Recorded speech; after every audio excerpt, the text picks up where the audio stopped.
Everest base ക്യാമ്പിൽ വിജയക്കൊടി പാറിച്ച് ഇനി Kilimanjaro കീഴടക്കാൻ ഒരുങ്ങുകയാണ് പത്തനംതിട്ട അടൂർ സ്വദേശിനി സോനു സോമൻ. ജീവിത സ്വപ്നങ്ങൾ യാഥാർത്ഥ്യമാക്കാൻ പ്രതിസന്ധികളെ അതിജീവിച്ച് മുന്നേറാനുള്ള ഒരു പ്രചോദനം കൂടിയാണ് ഈ പെൺകുട്ടി. സോനു സോമന്റെ യാത്രാവിശേഷങ്ങൾ കണ്ടറിയാം.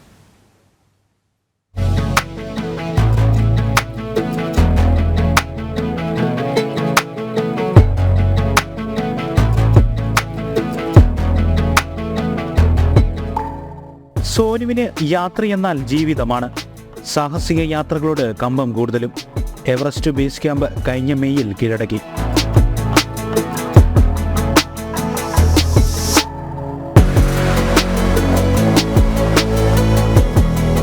ഇനി ലക്ഷ്യം ആഫ്രിക്കയിലെ ഏറ്റവും ഉയരം കൂടിയ പർവ്വതമായ കിളിമഞ്ചാരോയാണ്.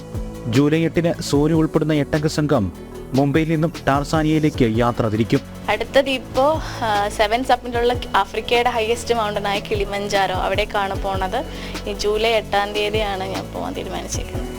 അപ്രതീക്ഷിതമായി സംഭവിച്ച പ്രതിസന്ധിയെ അതിജീവിച്ച ആത്മവിശ്വാസത്തിന്റെ കഥയും സോനുവിന് പറയാനുണ്ട്. 2018 എനിക്കൊരു ബൈക്ക് ആക്സിഡന്റ് ഉണ്ടായിട്ടുണ്ടായിരുന്നു. അപ്പോൾ കണ്ണിനാണ് അതിന് പരിക്കേറ്റത്. അപ്പം അങ്ങനെ വിഷൻ ഒരു 70% എനിക്ക് നഷ്ടപ്പെട്ടിട്ടുണ്ടായിരുന്നു.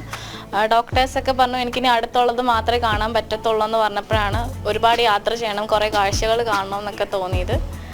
അങ്ങനെയാണ് ട്രെക്കിങ് പാഷനായിട്ട് ഞാൻ തിരഞ്ഞെടുക്കുന്നത്. അപ്പോൾ തോന്നി എന്നാൽ കാഴ്ച പോകുന്നതിന് മുന്നേ എനിക്ക് എവറസ്റ്റ് എൻ്റെ കണ്ണുകൊണ്ട് കാണണമെന്നുള്ളൊരു തീരുമാനം എടുത്തിട്ട് അതിനുവേണ്ടിയുള്ള പ്രിപ്പറേഷൻസ് ആയിരുന്നു. സോനുവിന്റെ സ്വപ്നങ്ങൾക്ക് പൂർണ്ണ പിന്തുണയുമായി അച്ഛൻ എസ് സോമനും അമ്മ രേഖ സോമനും ഒപ്പമുണ്ട്. വീട്ടിൽ അമ്മയും അച്ഛനും അനിയനും എല്ലാവരും നല്ല സപ്പോർട്ടാണ്. അവർക്ക് ഇഷ്ടമാണ്, അവരെ കൊണ്ട് പറ്റുന്നില്ല. ഞാൻ എൻ്റെ ആഗ്രഹം എന്താണെന്ന് വെച്ചാൽ അതിനനുസരിച്ച് മുന്നോട്ട് പൊക്കോളാൻ തന്നെയാണ് വീട്ടിൽ പറയുന്നത്.